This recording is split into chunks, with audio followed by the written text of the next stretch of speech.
Bom, boa tarde a todos, pessoal. É uma satisfação imensa eu, como professor aqui na UFSM, declarar aberta aqui a sede, ainda que virtual, do 15º Colóquio Economia Política dos Sistemas Mundo.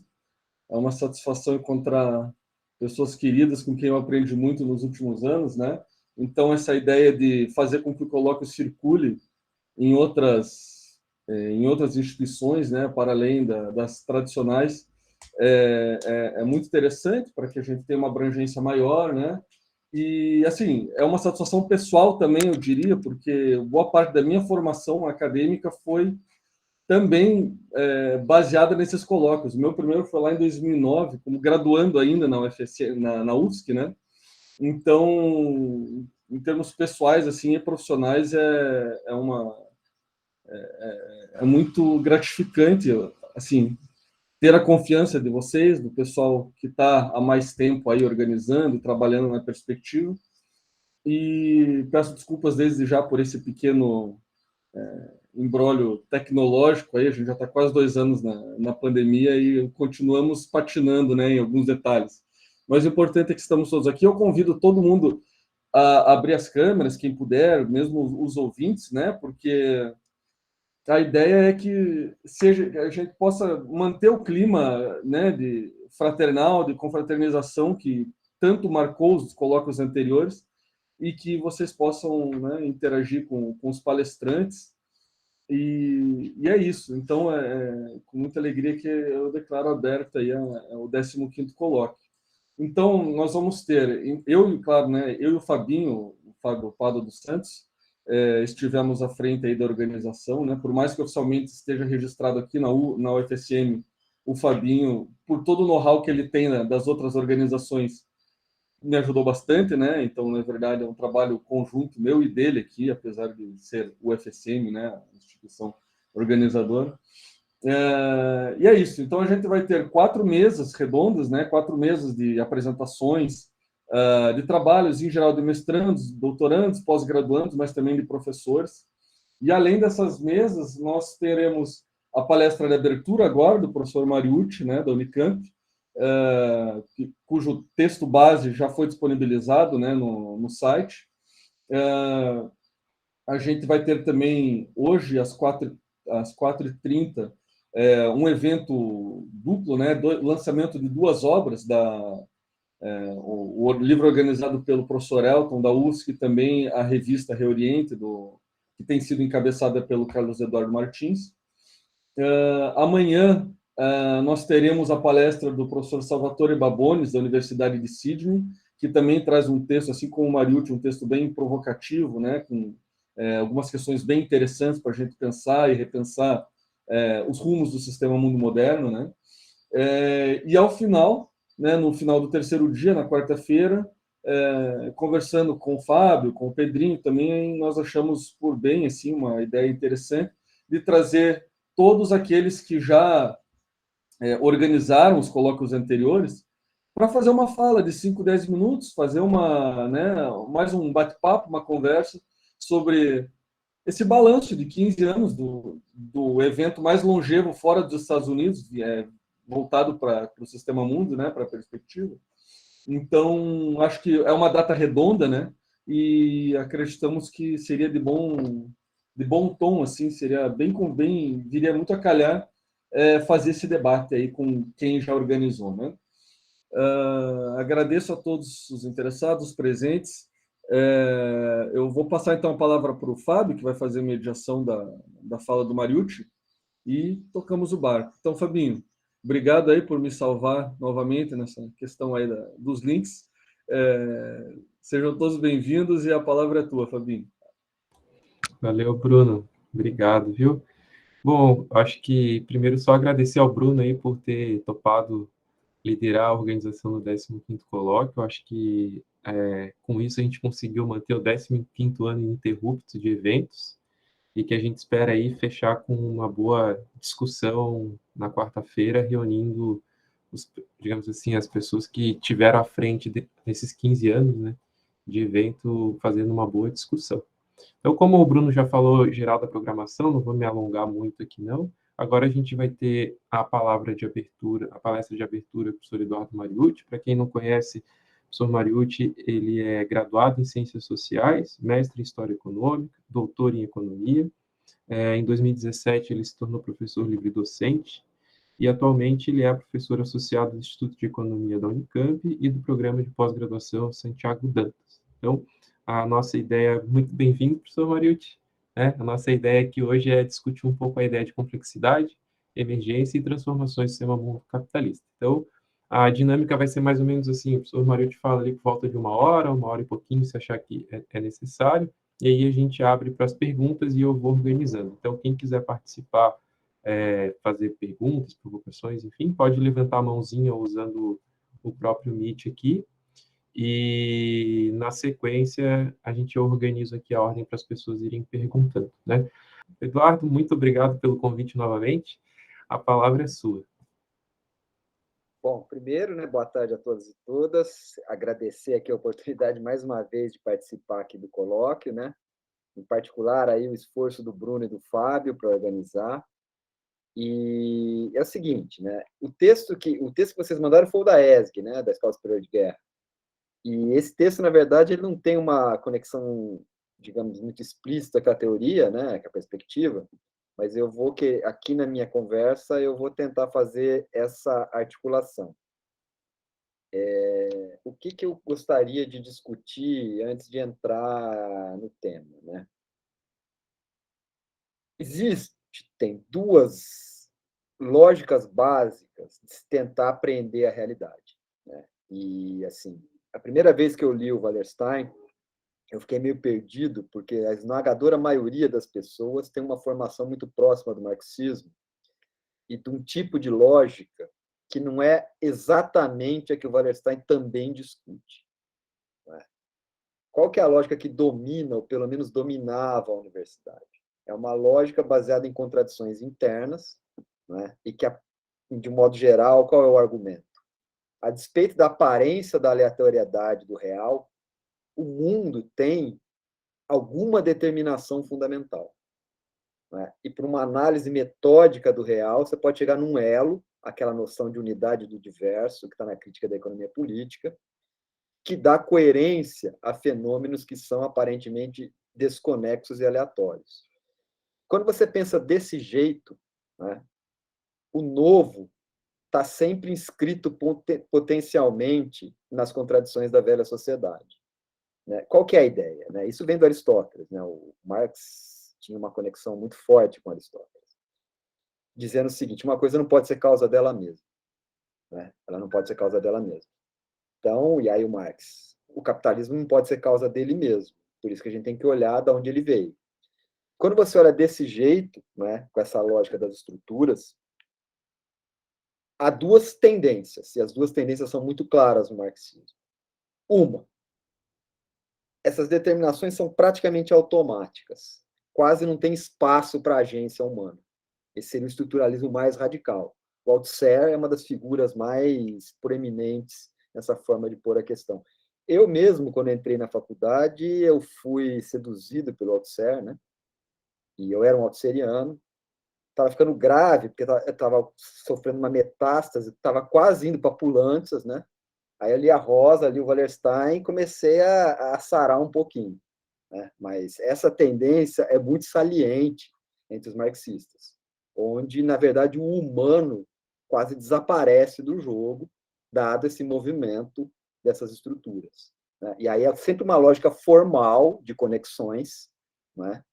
Só que tem um outro lado, né? Que é um lado, por exemplo, que aparece nos marxistas chamados de heterodoxos, né? Que diz o seguinte: não, tudo bem, existem contradições, existem tensões, mas há momentos onde diversos futuros possíveis aparecem em disputa pela proeminência, né? E aí uma ação revolucionária pode produzir um futuro em detrimento do outro. Se isso vem espontaneamente das massas, como insistia a Rosa, ou de uma vanguarda que direciona os movimentos, né, uma disputa dentro dessa visão, O problema ainda estamos numa mesma família de lógicas, que envolve o quê? A noção de que o real é determinista no limite, não é? E, portanto, prenhe de contradições internas. Tem uma outra lógica, né? Que essa lógica ela só tem aderência na universidade, ela só tinha aderência entre os anglo-saxões, né? Que depois ela foi se generalizando, e hoje, com as teorias da complexidade, ela começa a ganhar corpo, é que a realidade, na verdade, ela é complexa num sentido muito preciso do termo complexidade. Ela possui sistemas lineares, que são esses sistemas deterministas, né, onde você tem uma noção da onde o sistema vai, e sistemas não lineares. Isso numa grande interação. Esses sistemas lineares, não lineares, perdão, o que acontece?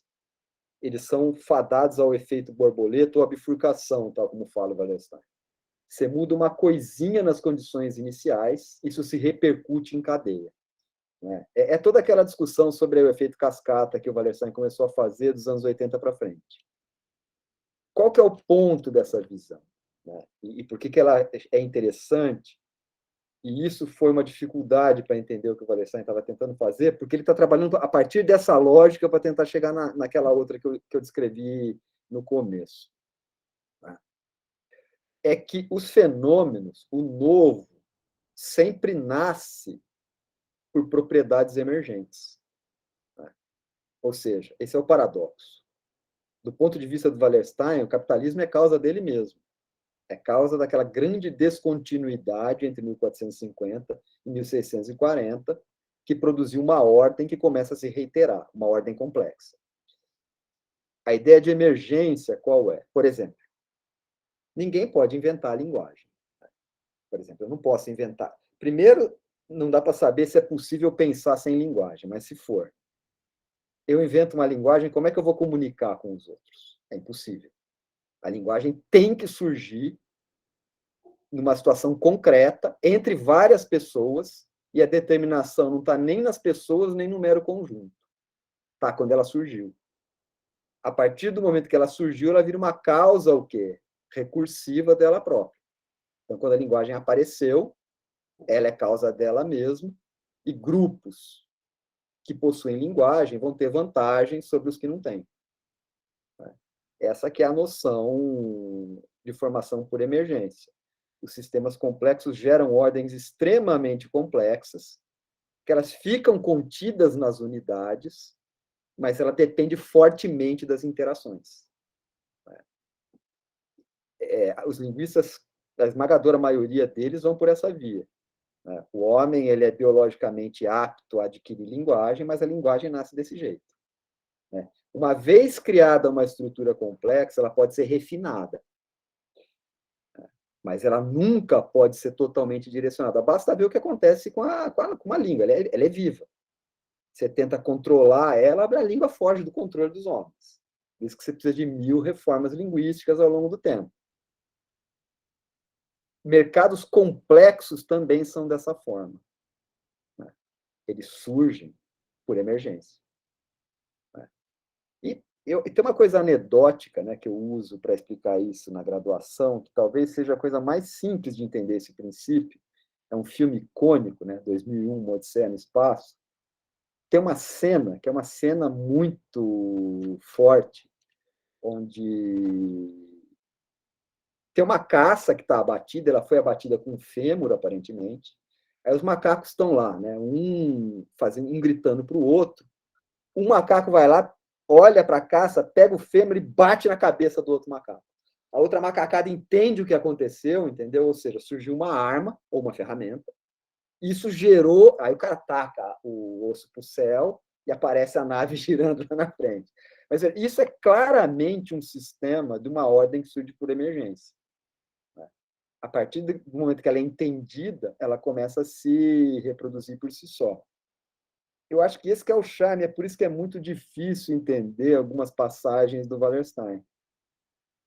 Porque ele está pensando nessa chave, ele está dizendo o seguinte, né?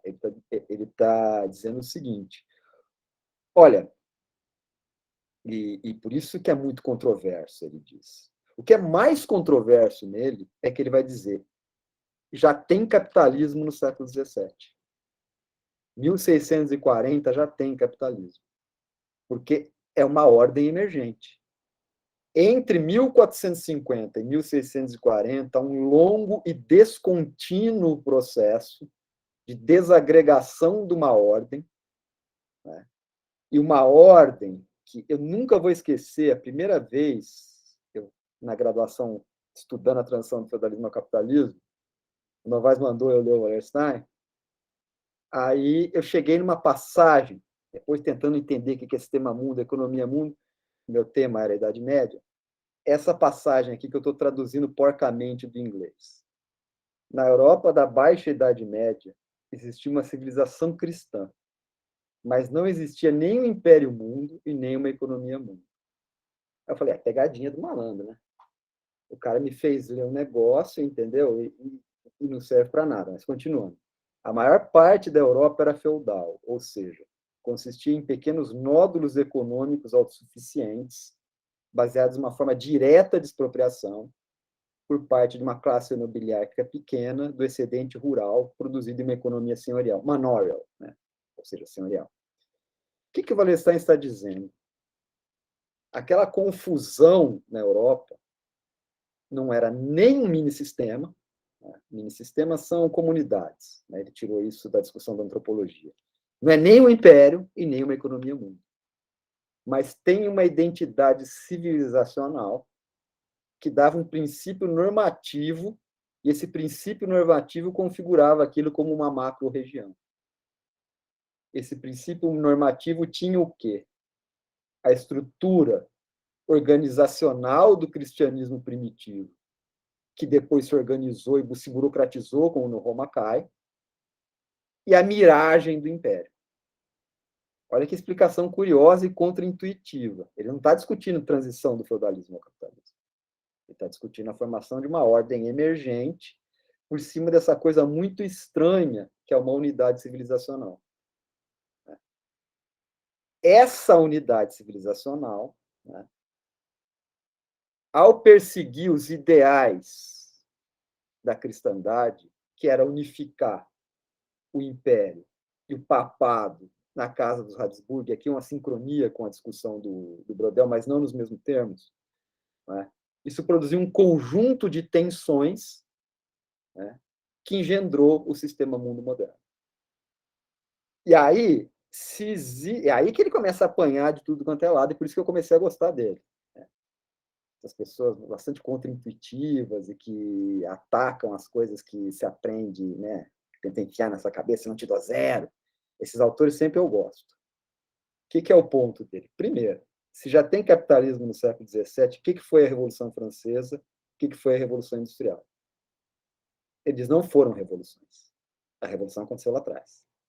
O que as pessoas chamam de Revolução Francesa, aquela grande revolução que tem Haiti, atravessa o sistema mundo inteiro, ela foi a simples acomodação de uma geocultura peculiar, geocultura entendida como uma estrutura, não naquele sentido duro que eu disse, mas no sentido onde as ideias são materiais. E essa geocultura, centrada na ideia da mudança, é a consciência do próprio sistema. Tensa, contraditória, enviesada, mas é o jeito que um sistema tenta ser consciente. E toda a geocultura engendra movimentos antissistêmicos. Esses movimentos antissistêmicos são as tentativas de fugir do sistema na língua do sistema. Na conversa que a gente teve no colóquio do ano passado, eu já entrei por aí, então não vou perder muito tempo, né, com isso. Mas essa discussão ele tirou dos análises, naquela discussão clássica do Saint-Febvre, sobre o Rabelais, que era impossível ele ser ateu. Né? Porque ele era, na verdade, era uma figura que estava desafiando a religiosidade, mas ele não podia ser ateu, porque todas as suas categorias fundamentais vinham de uma civilização cristã. Então, é daí que o Wallerstein tirou essa discussão. É daí que ele tirou. E a Revolução Industrial? O que foi? Isso também é um ponto polêmico, eu adoro fazer essa discussão. Olha, um cara que critica radicalmente a ideia do progresso não poderia achar a Revolução Industrial como uma coisa revolucionária. Isso já está nos textos que ele escreve em 1970, muito antes da modinha do Latour dos anos 90. 1973 ele está escrevendo esse livro. Ele diz o seguinte: primeiro ponto, a Revolução Industrial não passou de você encadear máquinas, né, num sistema organizado na acumulação pela acumulação, cujo eixo é a exploração de energias fósseis que o capital não pode ter criado. Então, isso que deixa as pessoas nervosas. Ele está dizendo com todas as letras: o capital não é endógeno. Não faz sentido discutir teorias do valor trabalho.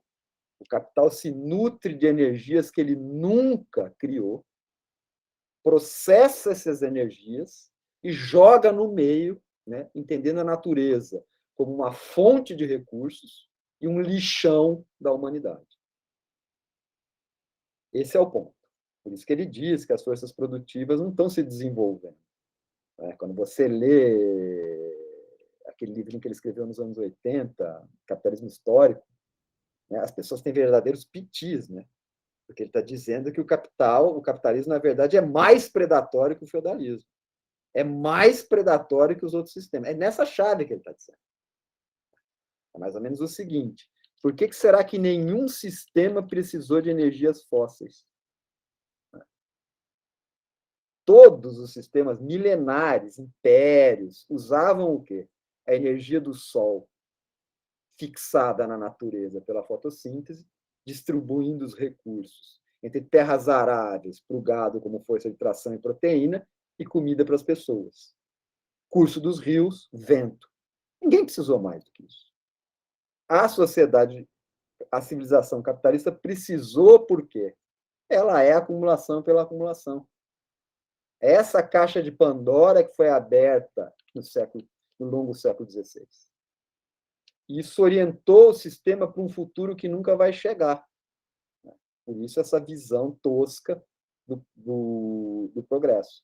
Mas, peraí, parece que eu estou saindo completamente aqui da conversa original, mas não estou. Quando você analisa com calma o primeiro volume do The Modern World System, ele vai mostrando como essas pecinhas vão se encaixando sem plano nenhum. E aí ele utiliza uma retórica, né, dizendo: olha, o que está acontecendo? Nesta civilização, que não é nem uma economia mundo e nem um império mundo, um império tentou surgir. Essa tentativa detonou contramovimentos, que acabou engendrando, primeiro ponto, um sistema de acumulação que acumula enquanto fim em si, um sistema interestatal tenso, que vai se enredar com esse movimento do capital e generalizar a guerra e fazer o sistema se expandir, um sistema que não para de se expandir precisamente porque ele não é endógeno.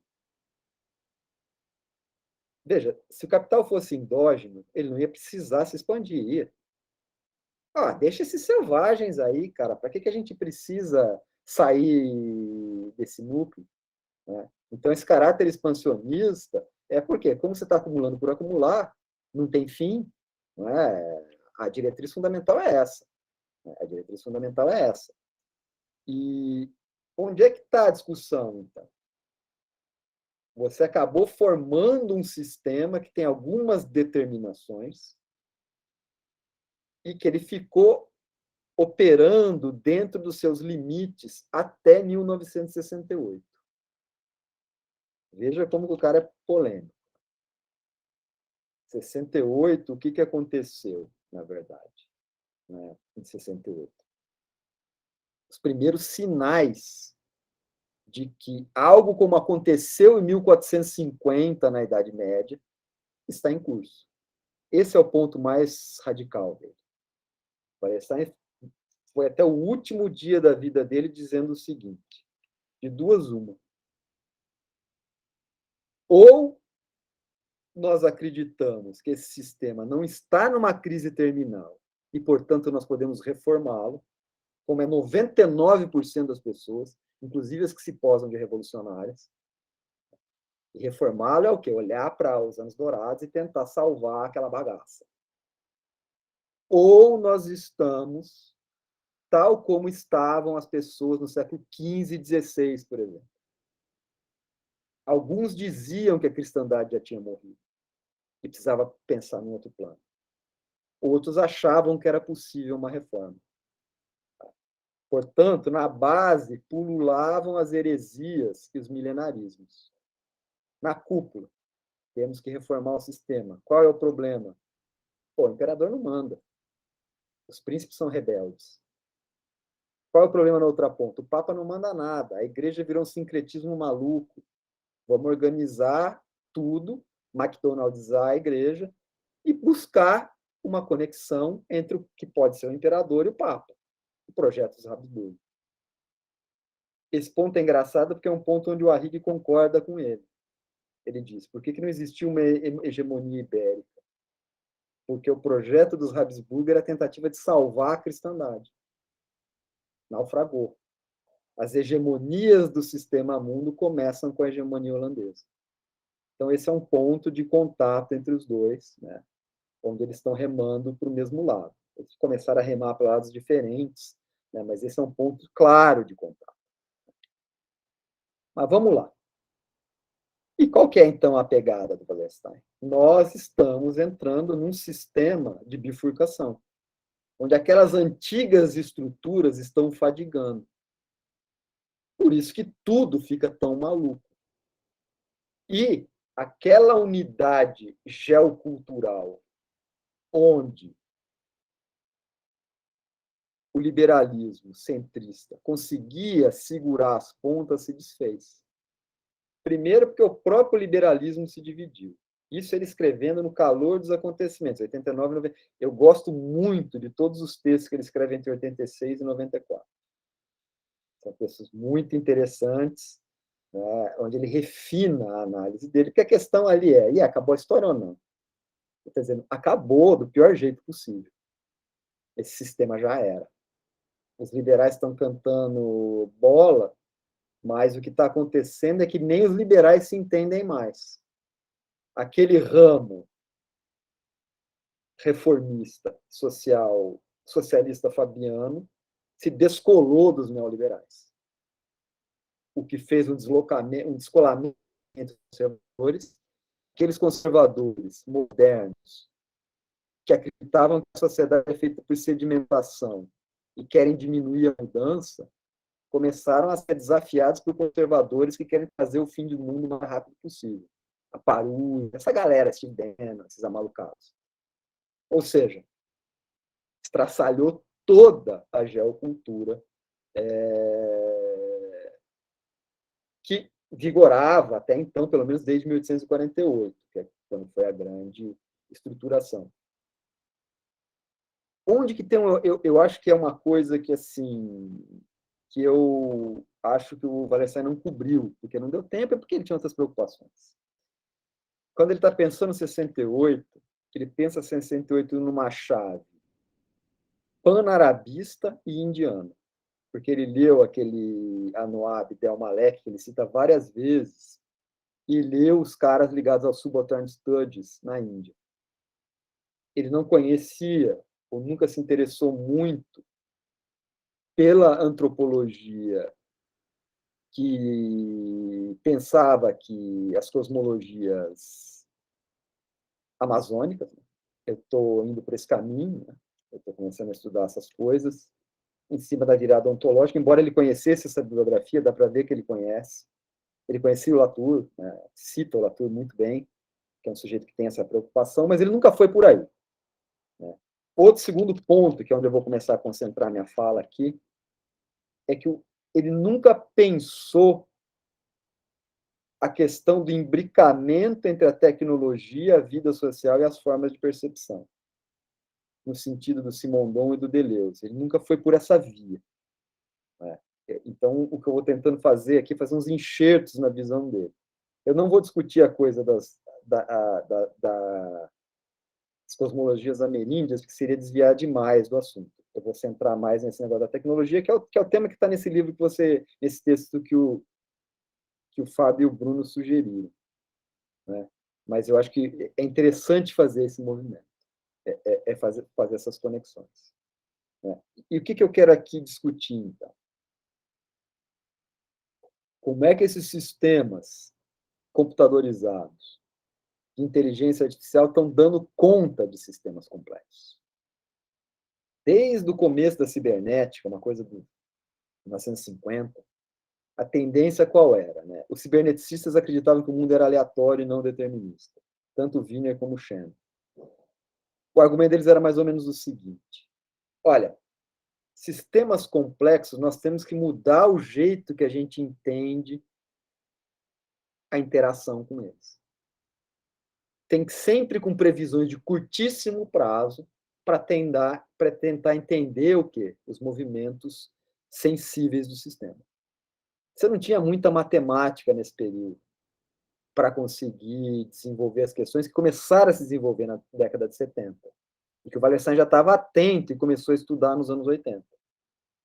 O que é o ponto desse pessoal? Né? Independente da teoria, o capital e o Estado perceberam a importância de quê? De criar dispositivos que operem com uma velocidade de processamento extremamente acelerada e com um grau de conexões muito grande. É aí que está a questão. A despeito da ruptura que o Wallerstein está insistindo, tem um perigo que é qual? A ideia de... E aí eu estou me baseando fortemente num cara que chama Paul Virilio, eu vou escrever aqui. Esse, infelizmente, eu nunca vi nunca vi o Wallerstein citar. Ele passa ao largo da discussão do Bergson, que está propondo uma outra visão do tempo também, que ele está mais nessa pegada indiana mesmo, o Wallerstein. Mas o que é a pegada desse Virilio? Ele diz o seguinte: nos anos 80, 88, ele tem um livrinho profético que chama The Vision Machine, né, as máquinas de visão, as máquinas que enxergam. Olha o argumento dele. Né? O que está acontecendo nos anos 80? A automação da percepção. Né? Veja, e aqui fazemos um adendo ao marxismo clássico, que o Marx tem de melhor, o capítulo 13, Maquinaria e Grande Indústria. O que é uma máquina?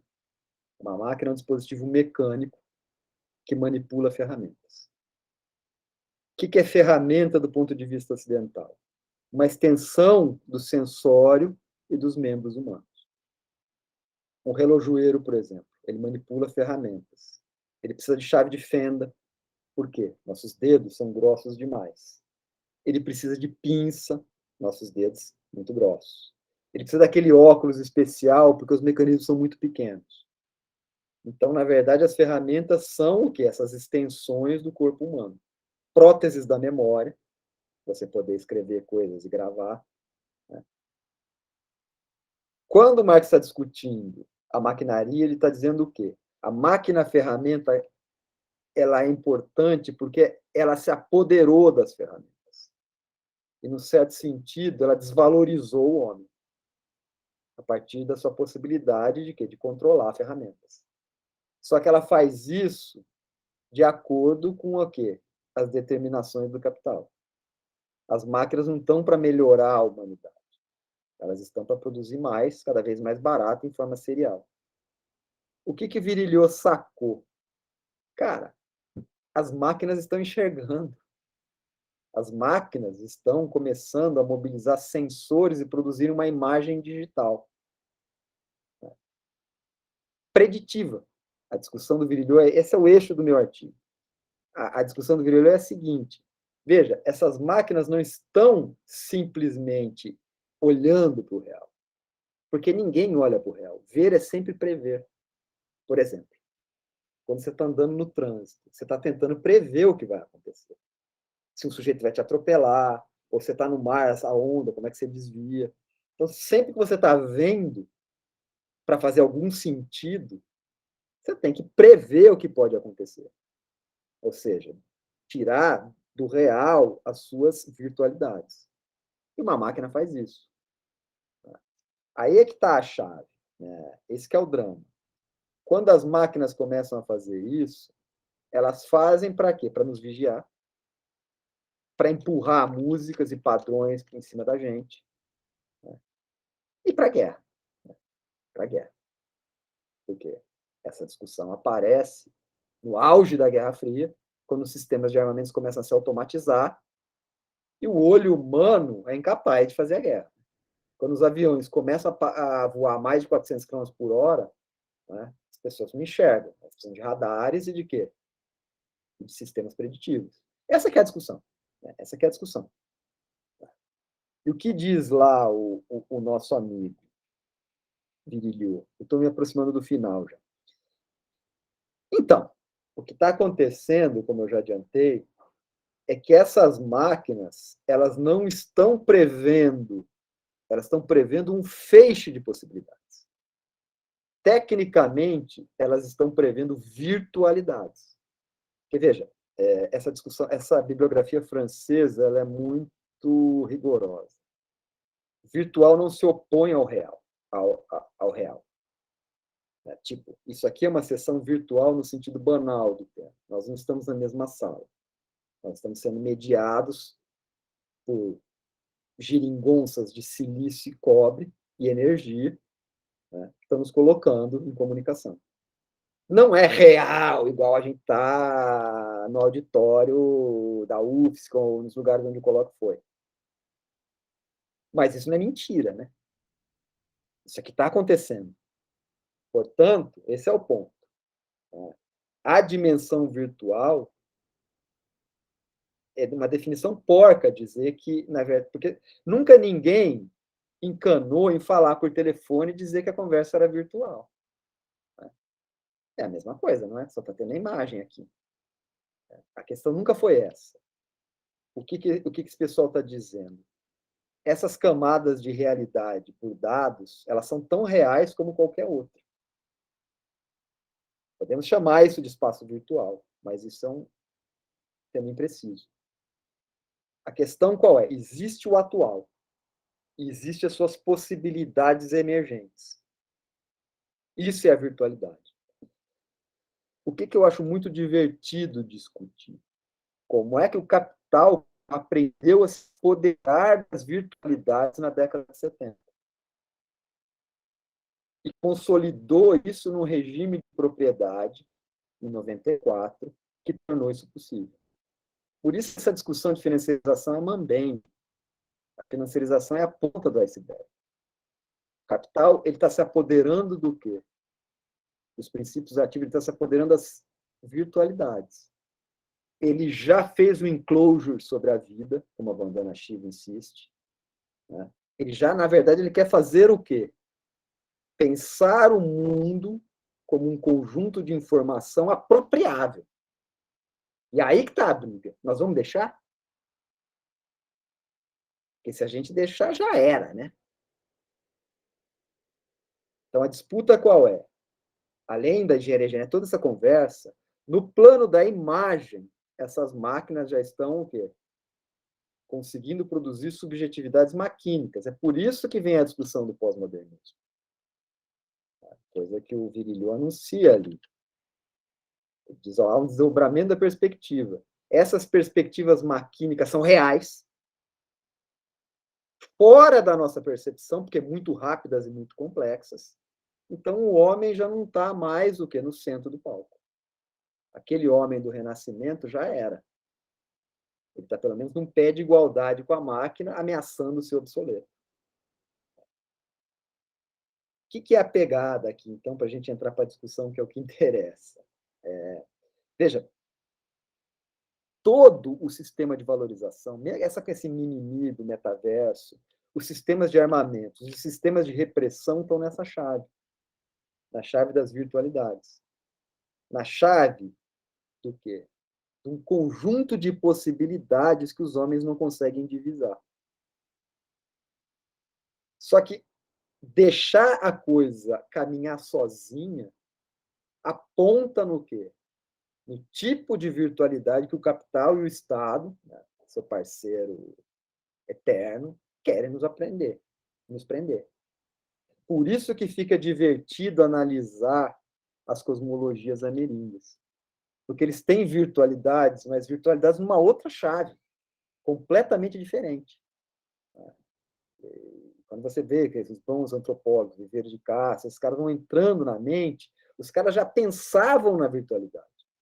Na virtualidade, eles integram direto no corpo, né, através de substâncias como cogumelo e tudo mais, mas é integrado direto no corpo. A máquina não é importante. Então, nunca vai autonomizar um sistema de máquinas. Nós aqui estamos presos nessa. Então, eu acho que com esse ajuste de curso, eu acho que dá para usar o que o Wallerstein faz, né, para colocar a questão num ângulo muito mais interessante do que você vê por aí. E só para não deixar o negócio solto, pessoal, mais 5 minutinhos, pode ser?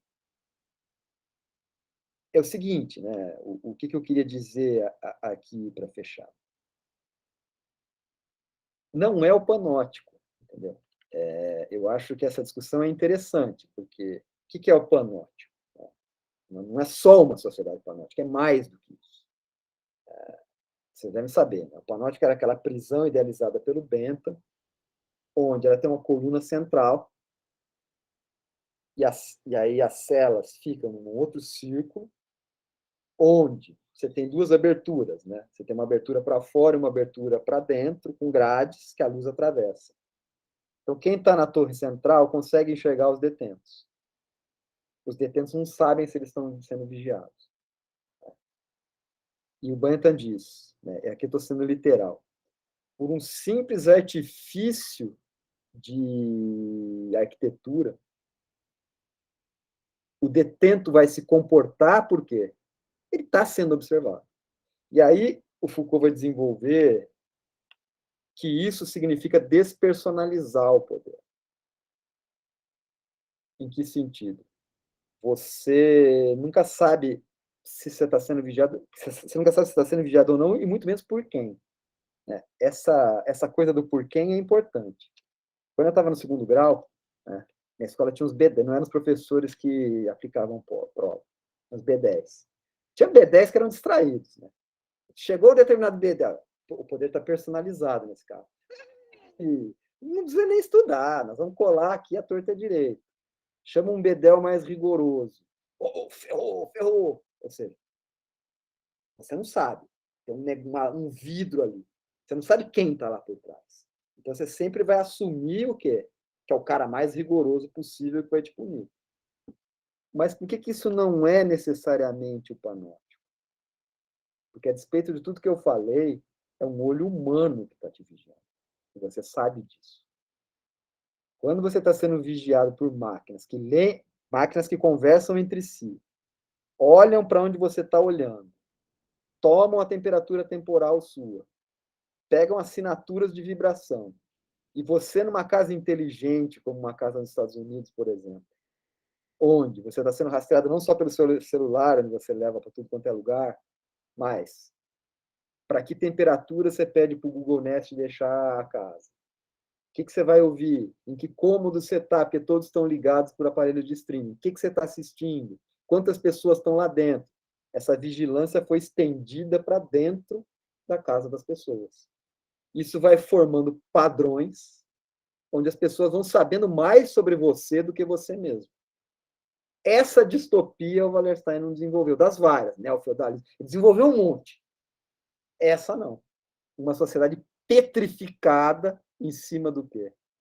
Da vigilância que te empurra mercadorias e que é o quê? Te deixar dócil, porque você está sendo vigiado o tempo inteiro, e no limite vem um drone e solta uma bomba na sua cabeça, se você for um terrorista ou um ladrão. Veja, é para aí que está apontando. Se a gente deixa... Então, não é que necessariamente que o sistema mundo está entrando numa crise final. Talvez ele esteja chegando numa metamorfose onde as suas estruturas ficam ainda mais insidiosas. Né? E é a ponto de até aniquilar o humano no limite. Porque a partir do momento em que, ao ler o jornal no seu app, as notícias vão sendo selecionadas de acordo com a sua possível o quê? Preferência. O que você vai curtir. Essas coisas todas estão sendo processadas por algoritmos, que estão operando com uma realidade complexa com princípios emergentes, e montando perfis sobre você. E alimentando o ovo. Por isso que está esse caos. Veja, esse grau de transformação o Wallerstein não desenvolveu. Mas, para mim, eu acho que dá para a gente colocar dentro da perspectiva do sistema mundo, né? E dar um jeito de tentar romper com isso. E seria, então, talvez, uma forma de aprisionar a gente num outro tipo de cadeia, né? E que continua deixando a perspectiva do sistema mundo interessante, né? Mas ela precisa de alguns arejamentos, né? Em cima dessa bibliografia mais contemporânea, em cima dessas preocupações. Eu falei até demais já, e aí agora a gente abre para a discussão, né? Que acho que é o mais divertido. Tá certo, Mariucci, muito obrigado aí pela fala. Eu vou coordenar aqui então, gente. Quem quiser fazer perguntas, pode ou escrever no chat ou levantar a mãozinha e aí a pessoa abre o microfone, se apresenta e fala, pode ser?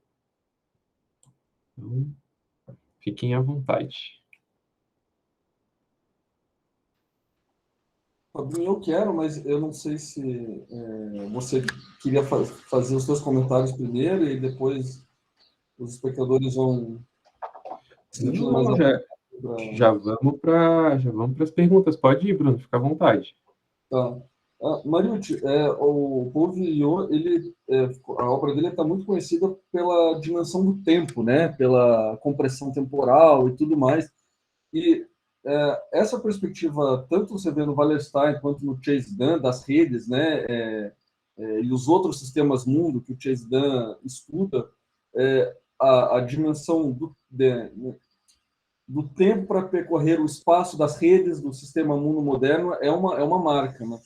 E como que, a partir do Paul Virilio, você interpreta esses processos que você está tratando, da máquina e dessa consciência e tal, onde que fica a dimensão temporal nisso, né? A compressão do espaço-temporal, ela chega num ponto em que essas ferramentas que serviriam, em tese, para auxiliar, né, o joalheiro, o relojoeiro e tal, elas aniquilam o tempo. Daria para dizer que a crise num sistema mundo moderno, ou não a crise, né, mas uma mudança da natureza nessas redes do sistema mundo, tem a ver com essa compressão espaço-temporal que o Paul Virilio fala tanto?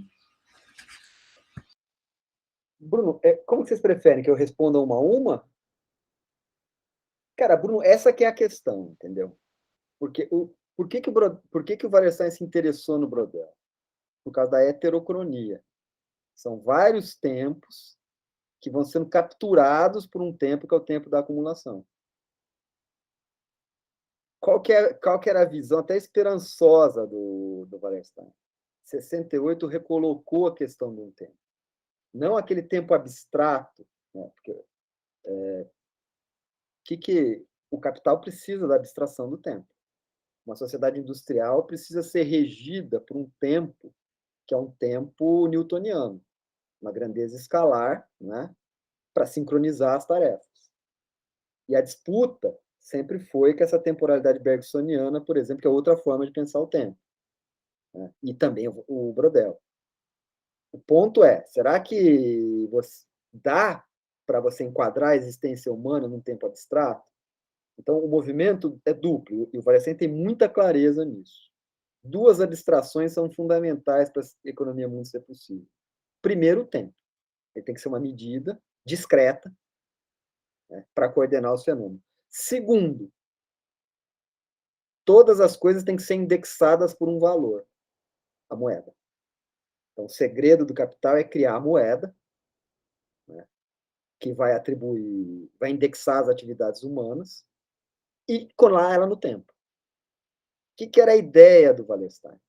As pessoas estão percebendo que isso não leva para lugar nenhum. Por isso estão aparecendo outras formas de ver o tempo. O Virilio era catastrofista demais, né? Porque ele era um pintor, ele estava pensando, na verdade, tem um livro chamado Estética da Desaparição, que é o seguinte, no fundo, o real vai desaparecer aprisionado nesse jogo que ele estava discutindo aqui. Eu não sou catastrofista, entendeu? Eu acho que aponta nessa direção. Aponta mesmo. Se a gente deixar o sistema funcionando, ele vai apontar nessa direção. Agora, a questão do tempo é a chave. Mas veja, neste sentido, as lógicas mais fundamentais do sistema estão ficando salientes, né? Que é um tempo abstrato sobre a pulsão do capital e da guerra, né? E que vão dando essa ideia de que não existe nada além disso. Por isso que a gente fica tão maluco, tanta coisa para fazer. Dada o que? A aceleração que isso vai produzindo. E uma mudança que é grave. Né? Uma mudança que é grave. Você tem que aprender e desaprender as coisas numa escala cada vez mais acelerada. E a esmagadora maioria das pessoas não consegue fazer isso. Vocês aí, que são nativos digitais, é mais fácil. Eu cresci nos anos 80, eu peguei a passagem, né? Mas essa ideia de aprender e desaprender coisas muito rápidas são por quê? É essa toada desse tempo. Esse tempo que vai deixando pessoas o quê?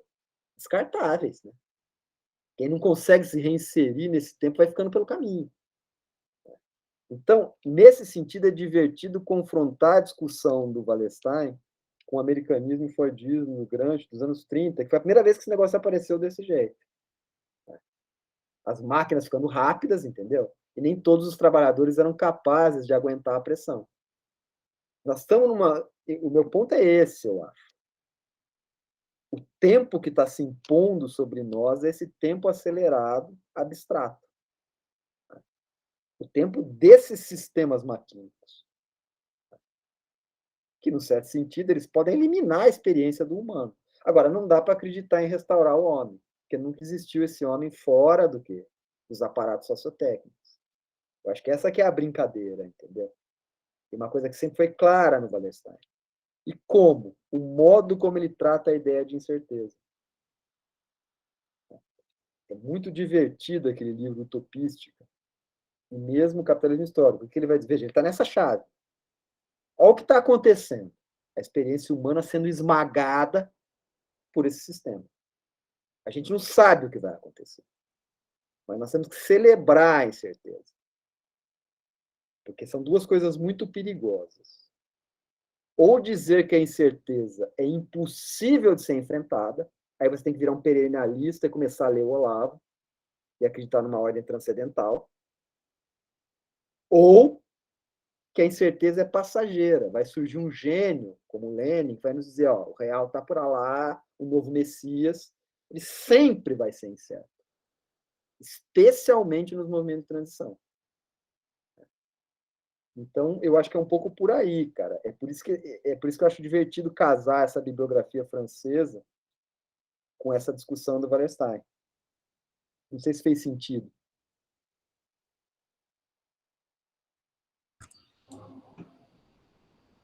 Eu queria fazer mais comentários, mas, Fabinho, manda ver aí. Senão... Tá. Eu vou fazer uma pergunta, então, Mariucci, enquanto o pessoal levanta a mão aí, o pessoal ainda está um pouco tímido.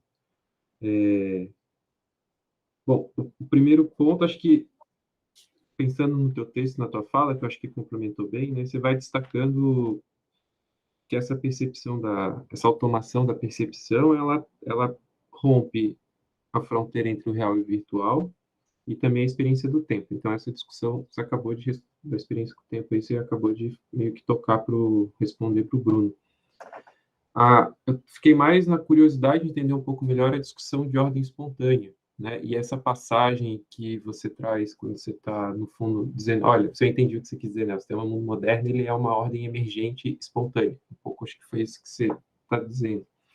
E aí você traz a discussão do Hayek, dizendo que ele desloca, né, a discussão da teoria do valor para discutir a questão do conhecimento e dessa capacidade de envelopar conhecimentos e por aí vai. Se eu pudesse tirar um pouco da implicação disso, né, desse outro olhar sobre a estrutura social. Porque se a gente aceita esse argumento, aí a discussão da economia política a gente pode começar a deixar ela um pouco mais de lado, assim, né? Acho que será que você poderia falar um pouquinho, não sei se ficou claro, assim, mas só você falar um pouquinho mais sobre as implicações de você aceitar o argumento do Hayek ali sobre a, a centralidade está na informação. Acho que é isso. Cara, eu acho que a questão não é aceitar o argumento geral do Hayek, mas o enquadramento que o Hayek deu para a questão. Isso está muito claro no Pax in Cosmos, no Law, Legislation and Liberty. E essa é uma discussão que o Wallerstein estava fazendo, mas ele ia para uma outra chave. Né? É óbvio que ele conhece o Hayek, leu o Hayek, ele lia tudo. Mas o que o Hayek faz, na verdade, é uma saída. E assim, o Hayek não é esse monstro, entendeu? Eu não sou hayekiano, mas se você vai criticar uma pessoa, você tem que ler. Né? Investir uns 15 anos lendo o cara. Tem um golpe que ele dá. Ele insiste demais no mercado como essa coisa cibernética de comunicação. E conservadora. O Hayek é o conservador mais inteligente que eu já vi. Ele é um seguidor do Burke. Quando ele insiste na seleção cultural. Mas o que é forte nele? O jeito que ele leu o Adam Smith, o jeito que ele deu o Hume, que são coisas que o Wallerstein conhece. O que diz o Wallerstein? Você nunca vai controlar o sistema mundo, porque ele é complexo. Se fosse possível, ele já teria sido domado. Isso irrita os caras centralistas, entendeu? O que é diferente? O que é diferente? O Wallerstein diz o seguinte: se eu olhar por essa ótica, eu tenho que saber que a incerteza é perene. E que uma ordem complexa, ela é complexa e só pode ser espontânea porque nenhuma unidade vai conseguir dar conta do todo. Mas você tem o quê? Padrões que se formam. Essa que é a coisa. Uma ordem complexa, por mais complexa que ela seja, ela tem padrões mínimos discerníveis. O que não quer dizer que eles sejam o quê? Controlados. Então, o Wallerstein não quer controlar as coisas a partir de um centro. Nesse sentido, ele tem um pé no anarquismo e sempre teve, inclusive no anarquismo ontológico. Porque a esmagadora maioria dos anarquistas leem o Hayek a sério. Porque o problema é esse, né? Como é que você evita um sistema espontâneo de se voltar e agredir as pessoas? Essa preocupação não tem no Hayek. Mas o que é o ponto do Wallerstein? Olha, isso ajuda a explicar por que fracassou o Carlos V e o Filipe II. Foi essa tentativa de controle. Ela falha. E você tenta controlar as redes, elas escapam do seu controle. É isso que nós estamos vivendo hoje. Os caras fizeram uma poção mágica, que são esses algoritmos aprendizes que se metamorfosiam, nem quem programou mais sabe como é que ele produz resultados. O bicho está funcionando por quê? Exatamente porque ele está nessa velocidade, nessa chave. Então, o Wallerstein percebeu isso muito cedo. Por isso que ele não está na chave hegeliana. Ele nunca esteve. Que tem um telos claro. Não tem telos. O telos são as utopias que as pessoas fazem, engendradas pelo quê? Pelas estruturas ideacionais do sistema que elas estão vivendo. Elas querem chegar lá. A rigor não tem telos. Qual que é o ponto da turma ligada ao Hayek? É muito Hume. O sistema vai se autogovernando, entendeu? A moral, ela vai se impondo e tem que deixar rolar no limite. Tentando aperfeiçoar, né, o que é conhecido. Vai deixar rolar. O Wallerstein, deixar rolar vai produzir um cataclisma tão grande que aí a gente não consegue se reerguer. Não pode deixar o sistema se autoimplodir. Mas ele está trabalhando, eu acho, dentro dessa ideia de ordens espontâneas. A nova ordem que for surgir, ela vai ser espontânea nesse sentido. A não ser que o sistema se fragmente em vários mini-mundos, uma coisa que ele já chegou a conjecturar. Isso é o tal do neomedievalismo. que é na cabeça dele o neomedievalismo? Vai ter polícia, vai ter Estado, mas o Estado não regula as corporações. As corporações fazem acordo com as milícias. Ou seja, uma fragmentação total, como era a Idade Média, no certo sentido. Tinha o Papa, não tinha? Tinha o Imperador, não tinha?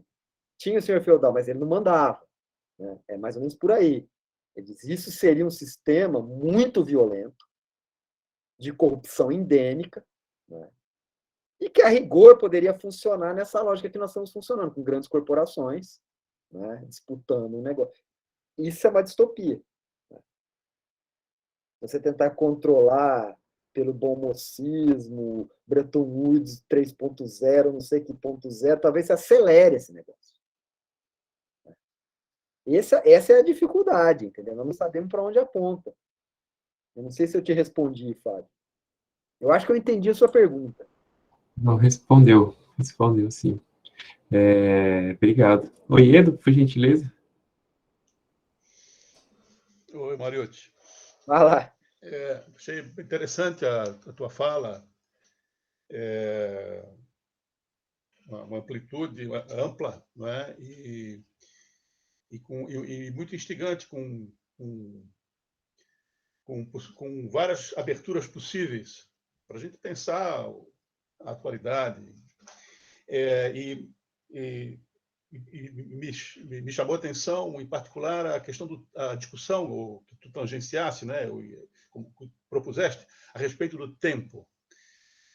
O tempo certamente todos nós sabemos, é uma das noções, vou chamar assim, eu acho que mais escorregadias, né, na filosofia. Eu sempre, quando penso em tempo, eu me lembro do aforismo do Santo Agostinho, nas suas Confissões. É famoso, esse aforismo é famoso. Ele diz mais ou menos assim: se alguém me pergunta o que é o tempo, eu sei. Se me pedem para explicar, já não sei. É por aí mesmo. Então, eu coincidentemente, até te escutando falar sobre isso, é um tema sobre o qual eu estou aqui, porque eu estou inventando umas coisas aqui, e me deparei com a necessidade de pensar o tempo. E caí num autor que eu vou digerir esse autor, né? Eu tive um primeiro contato, é um alemão chamado Reinhard Koselleck. É um historiador, já é falecido, e me parece, que eu não entrei na obra, mas eu tenho leituras indiretas, e por isso é que eu quero chegar no cara. E me parece ser um autor muito fértil para a questão da... Ele trabalha dentro da ideia de processo histórico para a ideia de aceleração do tempo. Tá? É nessa direção que eu quero caminhar nas minhas leituras. Eu não posso falar do Koselleck aqui agora, porque eu preciso conhecer o Koselleck. Mas eu creio que, dentro da perspectiva do sistema mundo, pegando um autor, por exemplo, como o Arrighi, que é o longo, que está do meu lado aqui, que eu estava lendo sobre o longo século XX, o conceito de ciclo sistêmico da acumulação do Arrighi, que ele mostra, mostra a compressão, né? A compressão, os ciclos vão se tornando cada vez menos estendidos no tempo. E aí eu creio que a ideia de tempo, de mudança, é a sucessão, é um conjunto grande de mudanças, e mudanças cada vez mais próximas entre si. Eu acho que eu penso que é por aí que a gente pode dialogar, na perspectiva do sistema mundo, com essa ideia de aceleração do tempo, né? Você pode pensar em um tempo lento, em que as coisas realmente não mudam. O Wallenstein, lá de memória, lá no início dos 3 tomos, ele fala o tempo dos glaciares, até uma formulação poética, né? As coisas mudam muito lentamente. O Jorge Luiz Borges, que quem gosta de literatura latino-americana sabe quem é, o Jorge, ele escreveu um texto na década de 40, chama-se 40 ou 50, por aí, chama História de la Eternidade. E dentro desse livro tem uma pequena passagem sobre que se chama sentir-se en muerte, sentir-se morto. E aí o Borges era muito mais do que um ficcionista, gente. Bom, né? Ele desenvolve uma reflexão sobre a ideia de tempo. E ele diz que é muito difícil. Como é que você separa o hoje do ontem? Né? E como é que você quebra isso? E ele, a partir de uma experiência dele pessoal, ele volta a um ambiente na periferia de Buenos Aires, que ele tinha ido quando menino. Quando ele volta, ele olha para aquilo, depois ele escreve: não é. Eu estou no mesmo ambiente. O ambiente é o mesmo. Não é que se alterou pouco, é o mesmo. Quer dizer, não há diferença do hoje para o ontem. A ideia de perenidade. Ele assimila isso com a ideia de eternidade. É fantástico, é brilhante. O Borges é brilhante. Então, mas na perspectiva da economia política, né, eu creio que aquilo que o Arrighi diz, uma sucessão de mudanças próximas entre si, isso é que significaria a aceleração do tempo, né? Em confronto com mudanças espaçadas, extremamente espaçadas entre si. Então, um tempo lento, uma transformação que praticamente não se processa, e à medida em que o processo histórico se desenrola, e a tecnologia aí tem um papel fundamental nisso, né? Pega o Manifesto do Partido Comunista, né? O que o Marx e o Engels dizem, né? O avanço da navegação, não sei o quê, amplia a possibilidade das mercadorias percorrerem distâncias cada vez maiores. O tempo da realização da mais-valia se comprime, justamente porque mais rapidamente as mercadorias fabricadas num certo lugar do planeta, da economia capitalista, essa mercadoria vão encontrar validação social em diferentes lugares distantes mais rapidamente. Então, eu estou talvez mais confundido do que... Mas eu estou pensando em voz alta aqui. Eu acho que é por aí que essa ideia de aceleração do tempo, na perspectiva da economia política, pode ser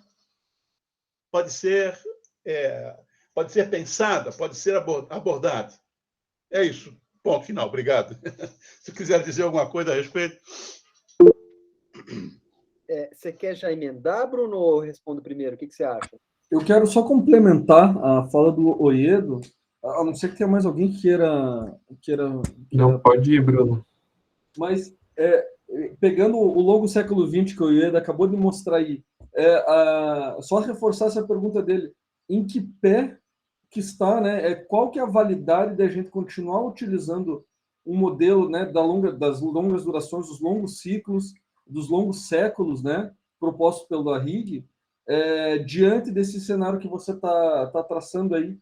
Porque, e aí, o possível longo século asiático, o que o Arrighi e a Beverly chamam de uma anomalia no sistema, que é a fissão das capacidades entre a China e os Estados Unidos. Então, assim, ao mesmo tempo que tem esse cenário do momento, do que é o instantâneo, do que da compressão espaço-temporal, você tem outras linhas do tempo que são permanentes da geopolítica, né? Você vai pegar o ciclo de crescimento do PIB da China e atingindo o dos Estados Unidos, de nível tecnológico, de inserção nas cadeias globais do valor. Então, há um tempo que ainda é permanente, né? E aí, para a gente que está no olho do furacão, a gente precisa, né, parar e olhar para tudo que está acontecendo ao nosso redor e fazer essas reflexões. Então, o que há de novo, de instantâneo, de diferente, quais são essas permanências que os ciclos do Arrighi, por exemplo, como que eles podem ainda nos ajudar a entender a ascensão da China, entendeu? Ou o fim do longo século XX e o começo do longo século XXI. Ainda tem validade esse ciclo, sabe? Cara, eu vou começar pelo que você perguntou, depois eu vou discutir o Koselleck, que é um autor que eu gosto bastante também. Inclusive, eu fiz um conjunto de seminários aqui no IE. Cara, eu acho o seguinte: primeiro vamos precisar o que o Arrighi disse. O Arrighi não está discutindo sistema mundo no longo do século XX, está discutindo ciclos sistêmicos de acumulação. Ele está brigando uma briga, é a mesma coisa da briga entre ortodoxia e heterodoxia no campo das relações internacionais. Ele está fazendo uma discussão onde ele está querendo pegar os momentos de descontinuidade nos ciclos sistêmicos. Mas ele não está na chave do Brodel, ele não está discutindo os tempos. Né? A discussão dele é muito precisa. Ele diz, olha, precisa de um hegemon, esse hegemon não pode ser um hegemon tal como pensou o Gramsci, né? Porque o sistema mundo não dá para... Aí a questão é sempre a da ordem. Eu acho que essa é uma coisa traiçoeira, porque é tipo espantar Deus e colocar ele de volta pela janela. Você fica preso ao campo das RI e da economia política, que é uma coisa que o Wallerstein sempre tentou se libertar, e o sistema mundo é se libertar disso. Inclusive da separação entre ciências humanas e ciências duras. Né? Então, por exemplo, eu leio muito Yuki Hui, que é um chinês computeiro, muito maluco, não sei se vocês já leram. O argumento dele é mais ou menos o seguinte, né? Ele diz, olha, a China está simplesmente desenvolvendo a cosmotécnica ocidental, o que está entrando em contradição com vários valores chineses que existiam até então. E, de fato, é o que está acontecendo. Né? Os americanos estão revoltadinhos, estão apanhando no próprio jogo. Então, na verdade, essa hegemonia chinesa, se ela aparecer, ela não vai ter uma ruptura radical com o sistema. Eu acredito. Ela vai dar outros coloridos e tal. Mas esse cara vale a pena ler, cara. Eu vou escrever aqui, ó. Ele é muito interessante. E é uma figura muito maluca, porque ele é engenheiro de computação, filósofo, um leitor de Heidegger, leu tudo essa galera, leu a Sistema Mundo, e ele tem um livro que chama Sobre a Questão da Tecnologia na China, onde ele vai pegar essa questão e vai dizer, ó, o que está acontecendo... E ele é de Hong Kong, né? Estudou na Alemanha, ou seja, uma figura cosmopolita. Ele pensa o tempo também, só que ele pensa o tempo numa chave confuciana heideggeriana, já é outro rolê. Né? Mas ele está dizendo o seguinte, olha, a China não está sendo alternativa a nada. Ela está sendo a cosmotécnica ocidental acelerada. Né? E até mais distópica, no certo sentido. Como essas noções de cidadania que você ganha pontinhos. Né? Então, eles estão criando os apps deles, entendeu? Então, eu acho que sim, eu acho o Arrigo uma figura interessante, mas eu realmente não curto ir por aí, entendeu? Ele mais me atrapalhou do que me ajudou ao longo do que eu estudei. Embora essa questão da aceleração seja interessante. E, assim, entre ler Nike ou Ren, essa galera, é sempre a Rig, né? Não há dúvida. Não há dúvida. É de 20-0 nesses caras. Mas eu acho que ele ainda está no terreno, digamos assim, das velhas disciplinas. Esse Kozelek, ele é um cara pesado, né? Como você já deve ter visto. Essa discussão é uma discussão ligada à noção de presentismo, que é desenvolvida pelo Arantes e tal. Tem um cara que é muito interessante, vai te interessar, que eu acho que você vai gostar, chama François Hartog. Ele tem um livro, vou escrever aqui. Eu tenho ele, eu posso te mandar. Está naquela livraria russa, sabe aquela aqui? Desafios de Direito de Propriedade. Esse cara tem um livro que chama Regimes de Historicidade. Ele faz essa discussão. Eu gosto muito do Koselleck, mas ele faz uma história que é uma história conceitual. Né? Ou seja, uma história das ideias, né? E dessas, digamos assim, sedimentações do tempo, e necessariamente semântica. Ele faz isso não à toa. Ele faz isso não à toa. Porque todos os humanistas que sobraram se refugiaram na semântica. Porque eu ia falar uma palavra, essas merdas dessas máquinas, elas decompõem a literatura, depõem coisas em padrões de bit, entendem esses padrões. Ou seja, elas não operam no nível da semântica, elas operam no nível da sintaxe. E toda essa reação humanista tem a ver com a recuperação da hermenêutica e com a recuperação da semântica. Isso ele estava escrevendo, não tinha o gerador de lero-lero, não tinha aquele pós-modern maker, não sei se você sabe o que são isso. São aqueles softwares que fazem discursos, entendeu? Então, o drama é que esse tempo acelerado, sintático, da máquina, já afetou a arte há muito tempo. É uma discussão que vem do Jameson, né? Que, na verdade, a serialidade que dizia o Walter Benjamin chegou na arte. E a literatura é só pastiche. Né? Então, as máquinas podem fazer obras de arte, como podem fazer música e tudo mais. E aí, a saída desse Koselleck é recuar para uma dimensão semântica. Né? E acreditar na modernidade. O Hartog já é mais cético, né? O Hartog vai achar que não tem saída, né? Ele faz uma leitura muito precisa do Levi-Strauss, o Hartog, e vai colocar esse problema numa chave que é um pouco diferente, mas pensando o tempo também. Porque o drama é esse, né? E o que esses caras estão resvalando, todos eles? O Ocidente sempre teve um mito do progresso e um telos. O que está sumindo é esse telos. Se esse telos some, bagunça tudo, né? Porque a chave conceitual do Hartog é a tensão entre o espaço de experiência e o horizonte de expectativa. O horizonte de expectativa sempre foi crescente na modernidade. O futuro vai ser melhor do que o presente. Seu filho vai ter uma vida mais calma e melhor do que a sua. Isso foi totalmente revertido, pelo menos desde os anos 70. É mais ou menos o seguinte, é muito pouco provável que meu filho tenha a mesma padrão que eu tive. E a ideia é que pode vir zumbi, entendeu? São as utopias negativas, o que gera uma tensão. E essa tensão, então, tira dos modernos essa orientação para um futuro qualitativamente diferente. E nos aprisiona num tempo que é igual a ele mesmo. E um tempo enfrentado do ponto de vista do risco e da emergência. E, portanto, violento. Então, a questão é como é que a gente cria utopias, né, que transcendam o presentismo. Porque, no limite, é isso. Né? O capital conseguiu, de fato, domar o tempo, aprisionando o tempo num ciclo de variação, de valorização, onde ele se apropria do quê? Das virtualidades. As empresas é muito mais do que financiarização. Né? Por exemplo, uma empresa de biotecnologia, ela quer ser dona de um princípio ativo que tem 1000 propriedades que ela vai descobrindo depois. E as empresas estão depositando patentes em coisas que ainda não existem. Mas é certeza que eles vão chegar lá daqui 5 anos. Veja, é um futuro que não é fundamentalmente diferente dele próprio. Né? Isso é o que aconteceu. Né? O capital chegou mesmo a se apoderar do tempo. E reduzir a nossa vida a quê? Num certo sentido, o velho Fukuyama foi profético.